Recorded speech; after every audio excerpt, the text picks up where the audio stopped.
तो इस वीडियो में हम करने वाले हैं extraction of iron. Extraction of iron वो क्रशिंग एंड ग्राइंडिंग वो सब तो हमने पिछले दो में कर लिया, ठीक है, वो सब स्टेप्स इसमें नहीं लिखेंगे। अब इसमें जो मेन है, सबसे इंपॉर्टेंट है, वो करते हैं। एनसीईआरटी में एक डायग्राम बनी हुई है ऐसे,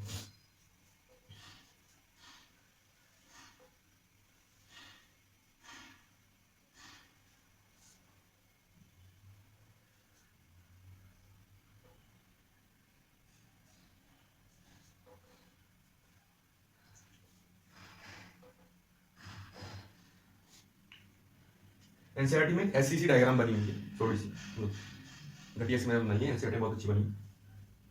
उसके अंदर क्या है कि यहां पर से हमारे पास जो ओर है वो डालते हैं।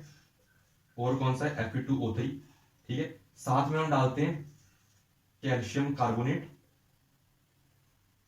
और साथ में हम डालते हैं कार्बन। क्यों डालते हैं ये सब, इसका आगे हम यूज देखेंगे।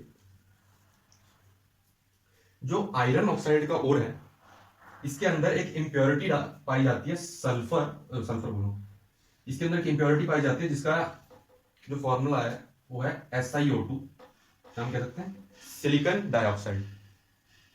अब सिलिकॉन ये कार्बन फैमिली में आता है, ठीक है। इसकी जो प्रॉपर्टी होती है वो, मतलब इसकी जो नेचर होती है वो एसिडिक नेचर होती है, ठीक है। तो एसिड को रिमूव करना है, क्योंकि हमको तो नहीं चाहिए ना सिलिकॉन ऑक्साइड, तो हमको नहीं चाहिए उसमें। जो हमारे पास फाइनल प्रोडक्ट आयरन हमको चाहिए, तो उसके अंदर सिलिकॉन डाइऑक्साइड नहीं चाहिए हमको। तो हमको कुछ ऐसा करना पड़ेगा कि ये बैलेंस हो जाए। बैलेंस कैसे करेंगे? कुछ एक बेस लेके आएंगे। कैल्शियम कार्बोनेट, जो भी कार्बोनेट्स होते हैं, मेटल कार्बोनेट्स, उनकी नेचर कैसी होती है? बेसिक। तो ये इसको बैलेंस करने के लिए लेके आए। इसका जो केमिस्ट्री नेम आ जाता है वो आता है बेसिक फ्लक्स। कैल्शियम कार्बोनेट, क्योंकि ये टूट जाएगा कैल्शियम कार्बोनेट, क्योंकि हीट करेंगे ना इसको, इस पूरी को हीट करेंगे, तो कैल्शियम कार्बोनेट टूट जाएगा।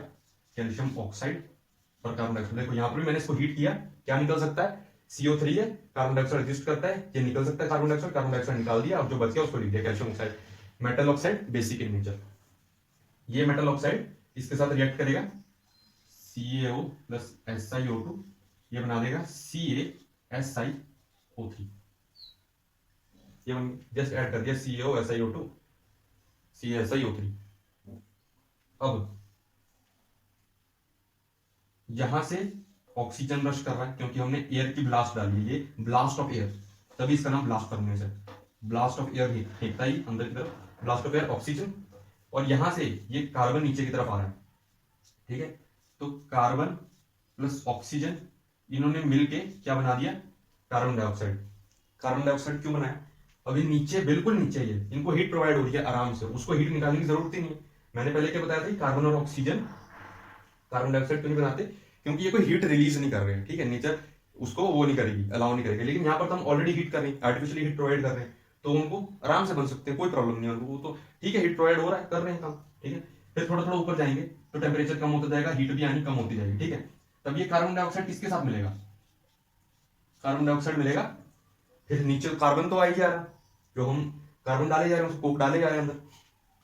तो क्या होगा?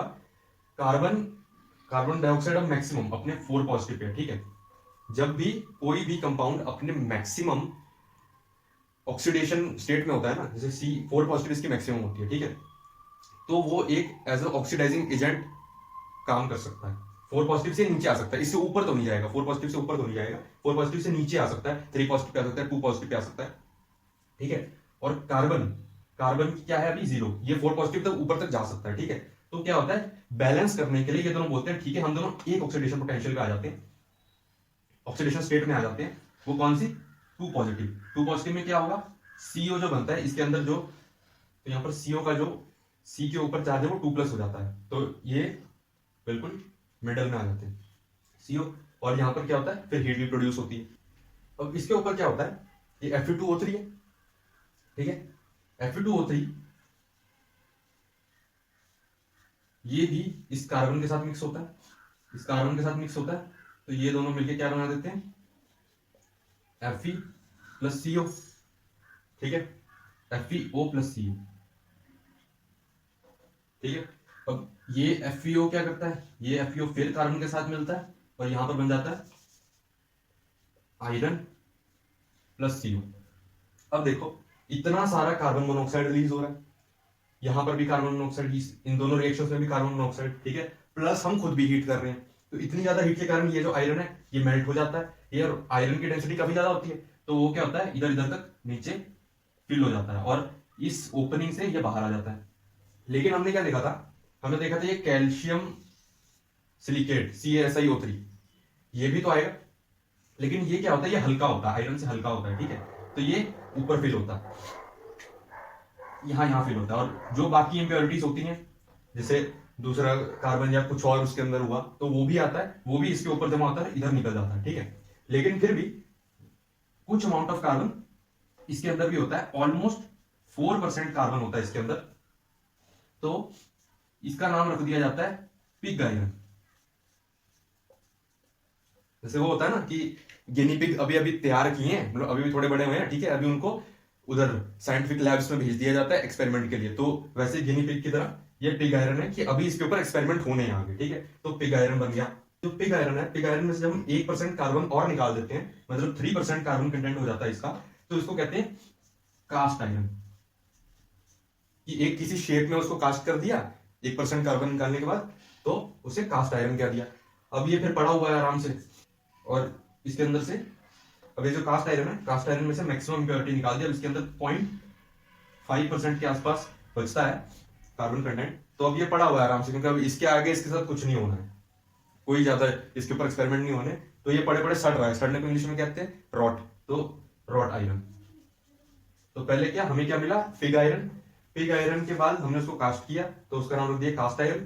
कास्ट आयरन के बाद क्या हुआ, वो पड़ा हुआ है तो वो रॉट हो रहा है, उसका नाम रख दिया रॉट आयरन। ये बिल्कुल बकवास कॉन्सेप्ट है, लेकिन याद रखने का काम कर सकता है।